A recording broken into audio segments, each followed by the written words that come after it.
Hello friends, welcome to VM Literacy channel. இன்னைக்கு இந்த வீடியோல 9th standard maths chapter 2 example 2.3 கான சம் பார்க்கலாம். Express the rational number 1 divided by 27 in requiring decimal form by using the requiring decimal expansion of 1 divided by 3. Hence write 59 by 27 in requiring decimal form. So இங்க நமக்கு 1 divided by 27 1 divided by 3 கொடுத்திருக்காங்க. இந்த ரெண்டு rational நம்பருக்குமான decimal form நம்ம find பண்ணணும். அதுக்காக 1 divided by 27க்கு 1/3 உடைய expansion use பண்ணணும். தென் இது ரெண்டையும் ஃபைண்ட் பண்ணதுக்கப்புறம் இது ரெண்டையும் யூஸ் பண்ணி 59 by 27க்கான டெசிமல் எக்ஸ்பேன்ஷன் ஃபைண்ட் பண்ண போகிறோம். ஓகேவா, ஆன்சர் பார்க்கலாம். ஸோ இதில் நமக்கு கொடுத்துருக்கக்கூடிய வேல்யூ பார்த்திங்கன்னா 1/3. ஸோ 1/3க்கான டெசிமல் எக்ஸ்பேன்ஷன் நமக்கு தெரியும் 0.3 பார் அப்படிங்கிறது நமக்கு தெரியும் இல்லையா. ஸோ இந்த வேல்யூவை தான் நம்ம என்ன பண்ண போகிறோம் 1 divided by 27 அப்படிங்கிற வேல்யூவில் யூஸ் பண்ண போகிறோம். இந்த 0.3 பார்னால் என்ன அர்த்தம் 0.333 இது ரிப்பீட் ஆகிட்டே இருக்குது அப்படின்னு அர்த்தம் இல்லையா. ஸோ இதை 1 divided by 27 அப்படிங்கிற ரேஷனல் நம்பரில் யூஸ் பண்ணலாம். So 1 divided by 9 into 1 divided by 3 எடுத்துக்கலாமா. 9 3s are 27 இல்லையா. ஸோ இங்கே இந்த 1 divided by 3க்கு பதிலாக இந்த வேல்யூவை நம்ம யூஸ் பண்ண போகிறோம். 1 divided by 9 into 0.333 etcetera. So இந்த வேல்யூவை நம்ம மல்டிப்ளை பண்ணும்போது நமக்கு என்ன வேல்யூ கிடைக்கும் 0.037037 அப்படிங்கிற வேல்யூ நமக்கு ரிப்பீட் ஆகிட்டே போகும். ஓகேங்களா.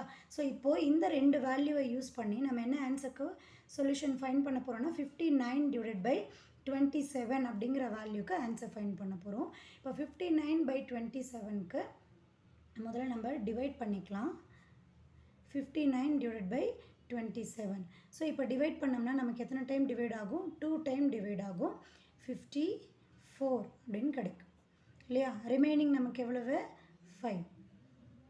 ஓகேவா. இது எப்படி நம்ம ஃப்ராக்ஷனில் எழுதலாம், மிக்ஸ்டு ஃப்ராக்ஷன் எழுதும்போது இது வேல்யூ வந்து குவேஷியன்ட், இது வந்து ரிமைண்டர், இது வந்து டிவைசர் இல்லையா. நம்ம எப்படி எழுதுவோம் quotient plus remainder divided by divisor இந்த ஆர்டரில் தான் எழுதுவோம் இல்லையா. ஸோ அப்படி எழுதுனோம்னா நமக்கு வேல்யூ 2 + 5 divided by 27 அப்படின்னு கிடைக்குமா. இப்போ 2 அப்படிங்கிறது ஹோல் நம்பர், ஸோ அதை இப்படியே வச்சுக்கலாம். ஸோ 5 divided by 27 அப்படிங்கிற வேல்யூவை நம்ம 1 divided by 27 நம்ம செப்பரேட் பண்ணிக்கலாம். 2 +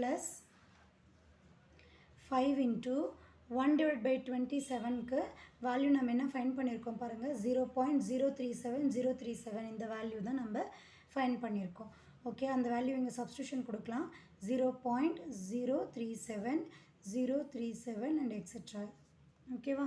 இப்போ இந்த வேல்யூவோட நம்ம மல்டிப்ளை பண்ணும்போது நமக்கு என்ன ஆன்சர் கிடைக்கும், இங்கே முன்னாடி இருக்கக்கூடிய 2 வந்து நமக்கு எந்த சேஞ்சும் ஆகாது இல்லையா. ஸோ அந்த வேல்யூவை நம்ம அப்படியே எழுதிக்கலாம். ஸோ 2 + 0. இது ரெண்டையும் மல்டிப்ளை பண்ணிங்கன்னா 0.185 அப்படிங்கிற வேல்யூ நமக்கு ரிப்பீட் ஆகிட்டே போகும். ஸோ இப்போ இந்த ரெண்டு வேல்யூ நம்ம ஆட் பண்ணும்போது ஆன்சர் என்ன கிடைக்கும் 2.185 அப்படின்னு நமக்கு ரிப்பீட்டேஷன் கிடச்சிட்டே இருக்கும். ஸோ இதை வந்து நம்ம டேரெக்டாக எப்படி எழுதலாம், நான் டெர்மினலாக எழுதும்போது 2.185 பவரில் பார் போடலாமா. ஸோ இப்படி பார் போட்டால் என்ன அர்த்தம், இந்த எந்த நம்பருக்கு மேலே பவர் பார் இருக்கோ அந்த நம்பர் மட்டும் நமக்கு ரிப்பீட் ஆகிட்டே இருக்குது அப்படின்னு அர்த்தம். ஓகேவா. ஸோ இப்போ நம்ம ஃபைண்ட் பண்ணியிருக்கக்கூடிய ஆன்சர் 59 by 27 அப்படிங்கிற ரேஷனல் நம்பருக்கான டெசிமல் ஃபார்ம் ஃபைண்ட் பண்ணியிருக்கோம் 2.185 பார். ஓகேவா. ஸோ இந்த சம் புரிஞ்சிருக்குன்னு நினைக்கிறேன். டவுட் இருந்தால் கமெண்ட் பண்ணுங்கள். மறக்காமல் VM Literacy சேனலுக்கு சப்ஸ்கிரைப் பண்ணிக்கோங்க. தேங்க்யூ ஃபார் வாட்சிங்.